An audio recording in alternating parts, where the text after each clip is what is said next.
Just a reminder, if you're looking for the Doctors, they're now in practice every weekday afternoon at 2:10. So now, BBC One's On the Crest of a Wave.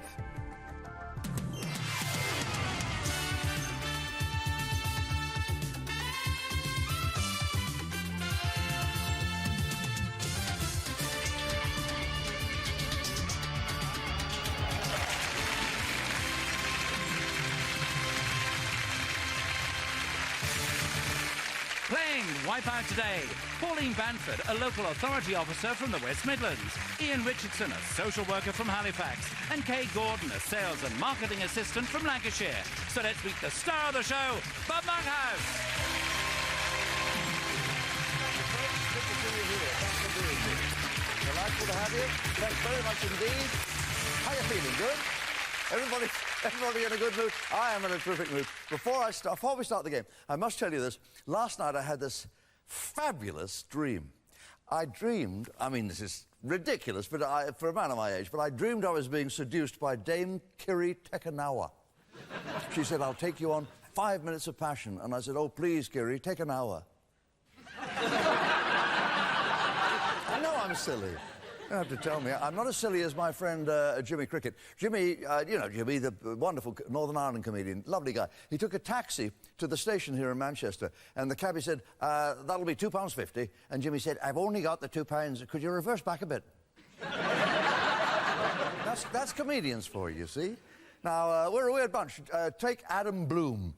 Adam is a marvellous Jewish comedian, very funny man, and he told me that the reception on his mobile phone gets on his nerves so much, you know, with the voices breaking up. So when he got the phone bill, he wrote the cheque, but he Tipexed out every third word. I think that's great. Today's Wipeout is silly. Let's find out. Hello, Kay, hello, Ian, hello, Paulie. Hello. Nice to see you. Lovely smile, that is. Thank you. Radiant. What do you do, Pauline? I look after the personnel within the Planning and Leisure Department of Dudley Council. Oh, Dudley. Yes. Hi, Dudley. I love Dudley. I used to worry about my health, you know, but that was back when I had some. What other jobs have you done, Pauline, before you took up what you do? I've worked as a clerical assistant for a firm of solicitors. I've worked in a shop. And I've worked at a holiday camp as a chalet maid. Yes. Oh, yeah. Any funny incidents on the holiday camp? Yes, we had one particular day when I was setting off with my bucket and mop and bits and pieces, and a gorilla picked me up, threw me over his shoulders, and ran round the camp with me and all my trantlements. I remember you now. God, you were much heavier then. I completely forgot. I'd slipped my mind that incident. And you've looked after elderly people? I have, yes. Oh, that's nice, isn't that right? I know I'm getting old. I need your help. Oh, I know I'm getting old.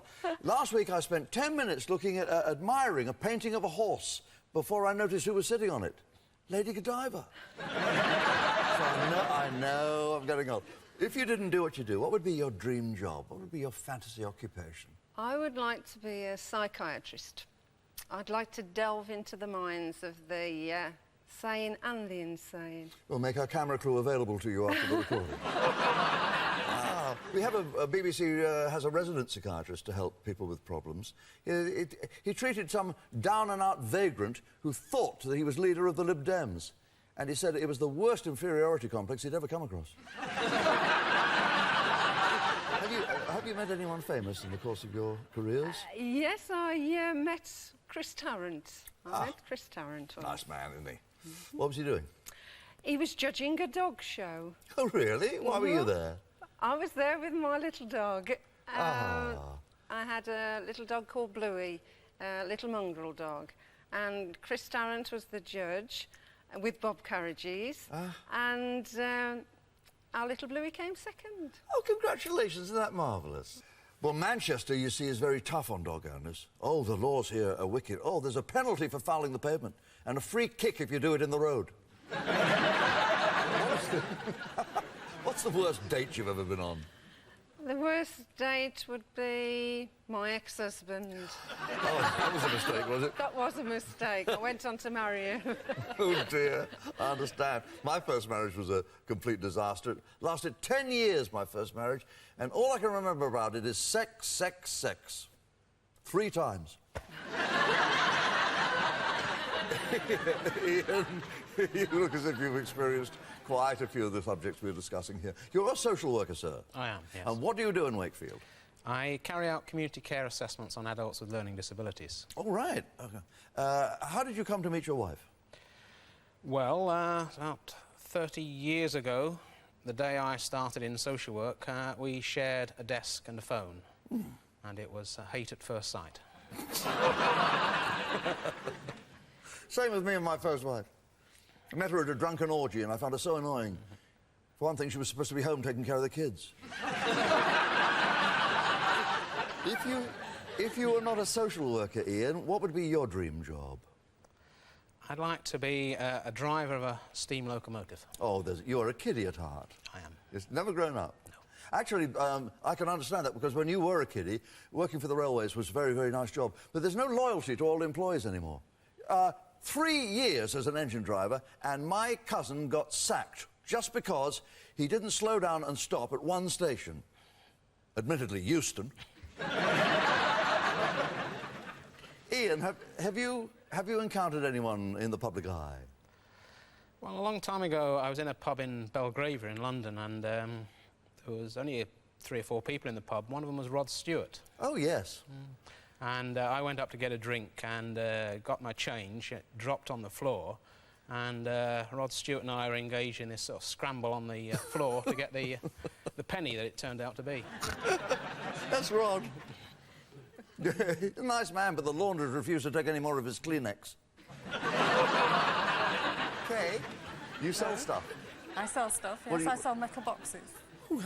Yeah. Little boxes.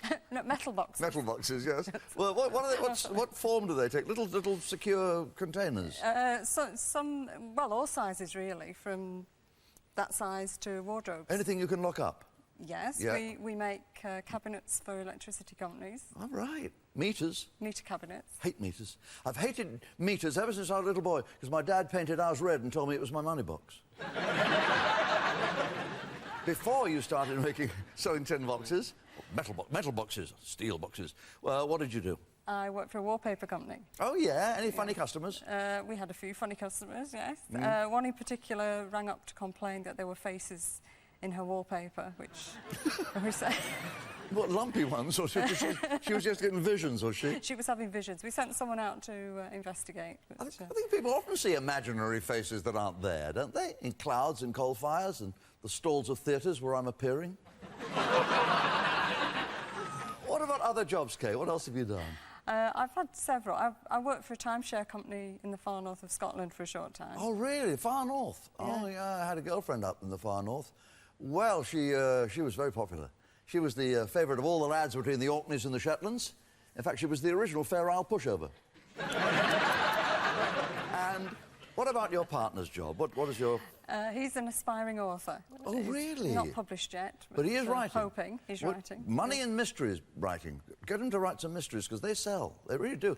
Do you know how many mystery writers it takes to change a light bulb? Only one, but it needs a very clever twist at the end. Cast your mind back for me, Kay. What's your very earliest memory when you were a kiddywink? Oh, a long time ago. I can remember being found in the sideboard cupboard. After being about 2, 3 years old. What were you I doing think. in the sideboard I have cupboard? no idea. You were hiding, I I guess. presume so. Oh, and I was... my earliest memory as a child always involved hiding. They gave me a damn good one every day. Picture my dismay. All right. What's the worst date you've ever been on, Kay? What's the worst time you've ever I've done? had a few of those as well. Have you? Oh, dear. One in particular stands out. It was a blind date, and on the phone, this gentleman sounded very nice, and we went to a local pub, and he laughed at absolutely everything I said, which was very flattering, but he was like a hyena. He sounded like a hyena. So everybody in the pub was... Oh, that is embarrassing. I know what you mean. Imagine being stuck with someone who laughs loudly at everything you say. Do you still have his address? phone number would do, Kay. Has he got a brother? What worries you in this world, Kay? Oh, I think getting old and decrepit. Well, you get used to it, Kay. I know I'm old. I walked past a cemetery and two men ran after me with shovels. Picture my dismay. Would you please make my guests feel welcome, ladies and gentlemen? Thank you. Lovely. Lovely stories. As always, I can offer a rich and curious menu in our lunchtime game. Well, it's rich because correct answers are worth £50 to our players, and it's curious because the wrong answers make them wonder why the hell they came. So, for starters, here's the title of our first grid today. The King Reigns. Oh, this is interesting. Elvis Presley had 26 singles that reached either the first or second place in the UK charts. Which 11 of these 16 Elvis numbers are amongst those that occupied the two top slots in the UK charts? Let's reveal the grid.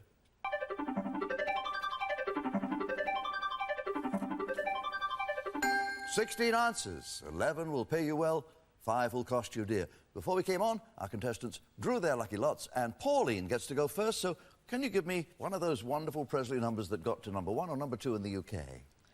Love Me Tender. I would think Love Me Tender is a good contender. Reached only number 11. Though it hit the top of the charts in the USA, and what you've done very kindly is you've lost no money and you've taken away one of the wipeouts for Ian and Kay. Ian, any ideas? I got a feeling it's Are You Lonesome Tonight was one. Did it get to number 1? Yes, in 1961. Do you want to play on, Ian? I'll play on one more. I'll have a go. The one next to it, Return to Sender. Did Return to Sender get to number 1? It did in 1962. Would you like to play on or pass? I'll have one more go, if I may. Blue Suede Shoes. Blue Suede Shoes. One of the very early ones, his second UK single. It only reached number 9, I'm afraid, Ian. Number 9. Doctor's orders, they used to say, because that was the number of a pill they distributed during World War I. I won't go further. Kay, would you like to pick one of the... we'd like you to pick one of the 9 correct answers. Viva Las Vegas. Film song. Did it get to number 1 or number 2 in the UK?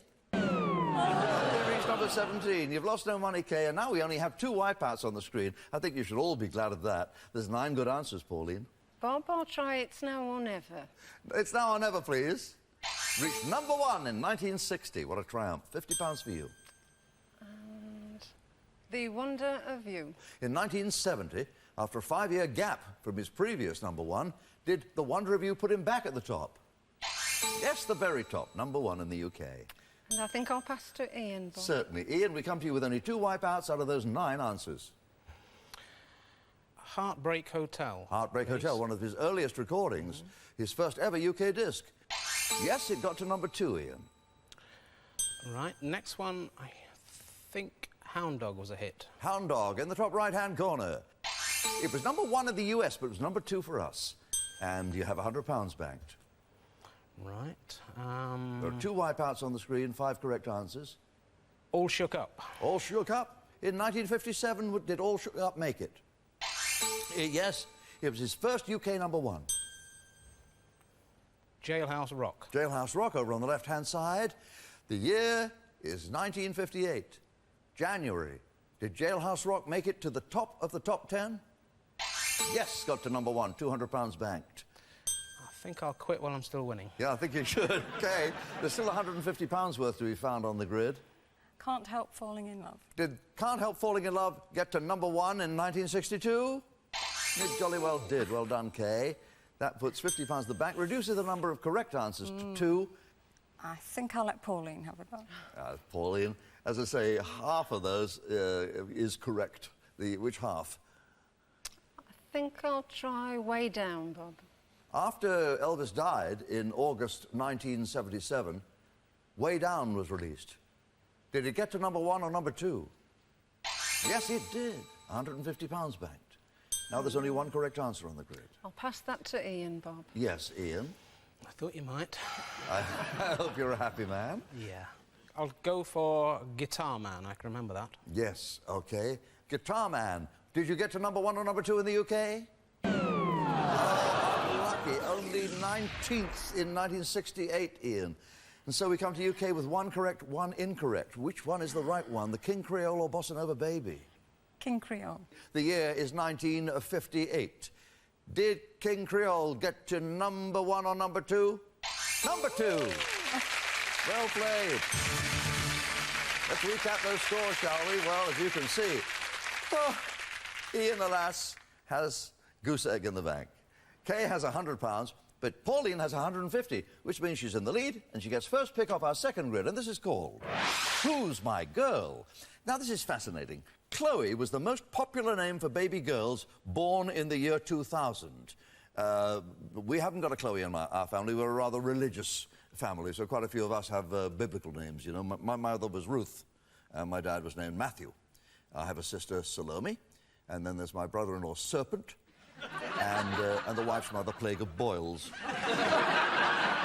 Which of these, then, were among the top 20 favourite names in the year 2000? Let's see them.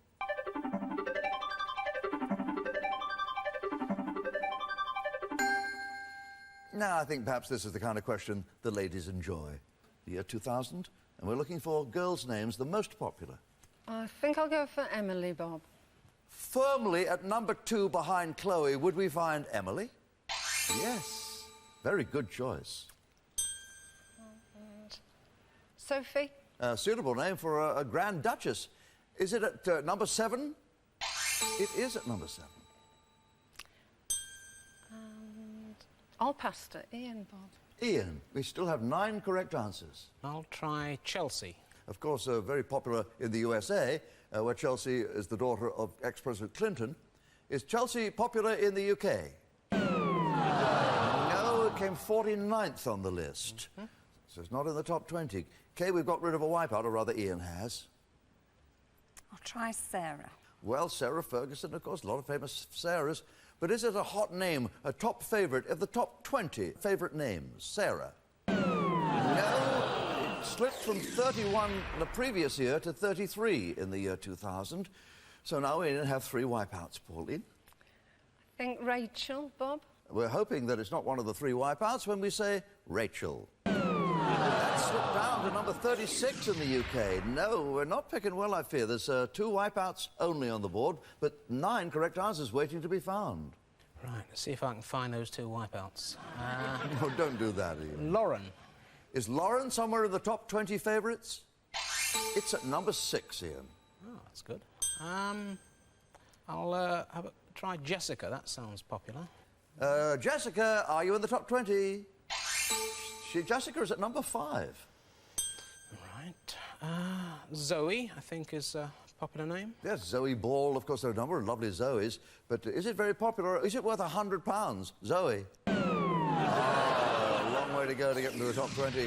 Zoe's at 41, I'm afraid, Ian. You were doing so well there, too. Now there's only 1 wipeout out of those 8K. The odds are good. I'll try Rebecca. The title of Daphne du Maurier's famous romantic novel, Rebecca. That's at number 12. Well chosen. Good. I'll try Emma. Well, title of a Jane Austen novel. Is it still popular? Yes, it's at number 17 in the top 20. I think I'll stick there, thank you. OK. Pauline, we still have 5 correct answers out of those 6. Bethany. Bethany on the top line. Is Bethany somewhere in the top 20 favourite names for girls born in the year 2000? Yes, it is. It's at position 13. I'll pass to Ian. Very good. We have 4 correct ones. We have 1 incorrect one. Ian?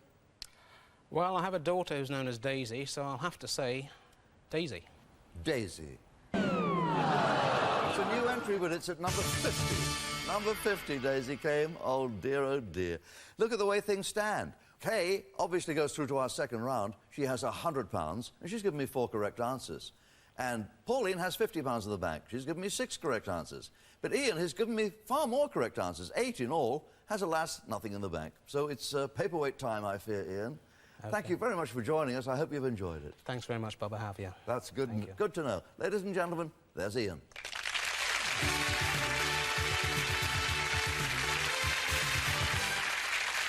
I'm grateful for that. Round 2, of course, is our auction round. One player makes a bid, and the other player tries to top them. Rather like real life, really. Kay and Pauline have to anticipate how many correct answers they can identify. Well, Kay has the most in the bank, so she gets first bid on our first grid. And the title of that is Sutherland stars. Which 8 of the 12 films on our grid have featured the Canadian star, actor Donald Sutherland?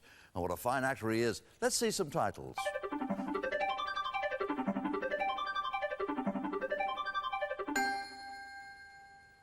Kay, have you come to a conclusion as to how many you could identify? I'll try 4. 4 on bid. Pauline, do you think you could go to 5? I think I'll let Kay have a go for 4, Bob. Right you are, Pauline. Kay, may we have your quartet of films that have featured Donald Sutherland? Right. Don't Look Now. Your first choice on the bottom line, Don't Look Now. This famous thriller set in Venice starred Sutherland as John Baxter, with, of course, Julie Christie. Great film directed by Nicholas Roeg. Your second choice? Clute. Clute, left-hand side of the screen. Jane Fonda and John Clute, a private eye, played by Sutherland? Yes.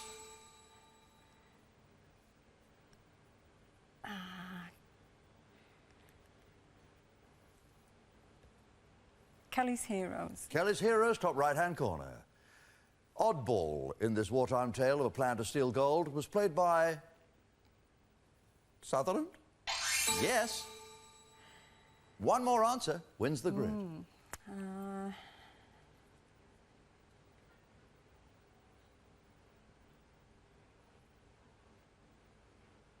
Invasion of the Body Snatchers. Invasion of the Body Snatchers. That film was remade. The part of Matthew Bennell in the second version of that film, was it played by Donald Sutherland? Yes, well done, Ken. Very well done. Away with the Wipeout. A Bridge Too Far, The Odessa File, Top Gun, and Mission Impossible. Sutherland was in none of those. Kay now leads 1-0, gets the first bid on our second grid. Here's the title. People of Merit. The Order of Merit is one of the top orders of chivalry. It's limited to 24 members at a time. Which of these famous people were awarded the Order of Merit? 8 of them were.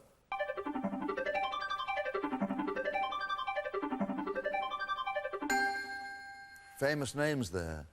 And the fact that they received the Order of Merit, one of the top orders of chivalry, as I've said, received a lot of publicity in the press.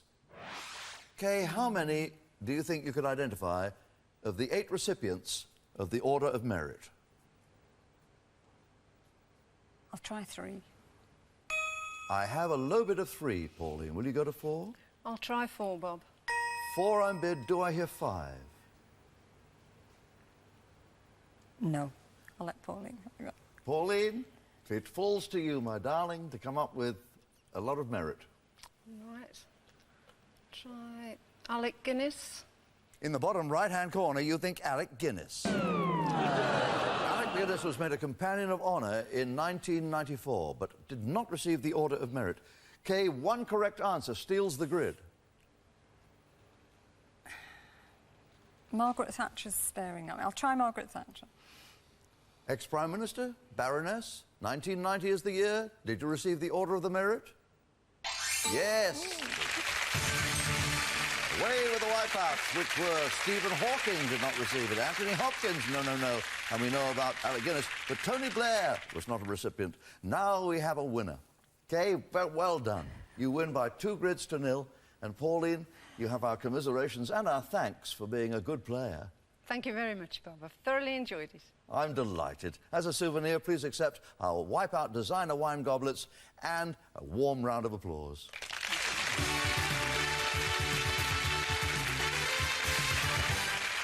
Kay, join me at the game control. Thank you, ladies and gentlemen, for Kay Gordon, who comes from Clitheroe, and she's in sales and marketing. Her partner is Mel, has a lovely son, Murray, who's 23, isn't he now? 23, yeah. You won £100 in the main game. Where would you like your Wipeout wings to take you, should you win them? I would like to go to Avignon, Bob. Avignon?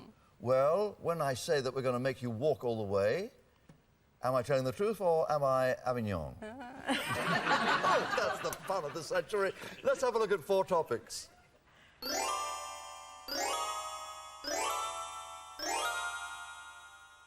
Kay, which category appeals to you? Films. That would be my choice as well. What movies have you got for us, please, computer? Abbott and Costello, that's right up my alley, but I don't know whether it's up yours. It's a bit before your time, Kay. Abbott and Costello, which 6 of the 12 answers on our grid complete the name of an Abbott and Costello movie? You got the idea of that? Abbott and Costello in or meet or something? OK, well, let's make it clearer. Let's look at the titles. Meet Captain Kidd, meet the Mummy, the Invisible Man, the Keystone Cops, meet Laurel and Hardy, meet their maker, meet King Kong, meet the British, meet the Munster, meet Frankenstein, meet Dr. Jekyll and Mr. Hyde, meet the Mob. Number you want to see up there in the top left-hand corner is a 6, telling you you've got all 6 right. In the top right-hand corner is the Monkhouse Minute. I'll tell you how it's going. You have a minute to win it. Good luck with this, Kay. Starting now. And Kay goes straight for meet the Mummy, meet the Invisible Man, meet Laurel and Hardy, meet Jekyll and Hyde, meet Frankenstein, that's 4, you need 2 more. Meet King Kong makes 5. Meet their maker, we have 6. And we haven't used half a minute yet, we have 3 right, 3 wrong. So to take out the 3 wrong ones, Kay, and you've still got half your time, half a minute left. Takes out King Kong, takes out the maker.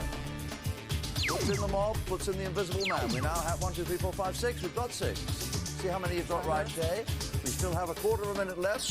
You have 4 right, only 2 are wrong. You have 10 seconds remaining now. Takes out Meet the Mob, puts in Meet the British. 5 seconds to go. 4, 3, 2, 1. And I'm afraid we're out of time, Kay.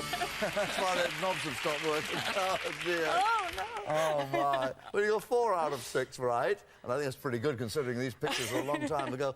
Would you show us the correct ones, please?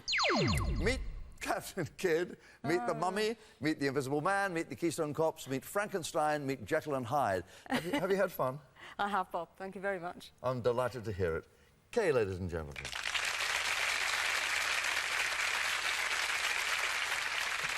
Of course, we'll be giving Kay our champagne flutes as a consolation prize, and always we end with the Monkhouse motto.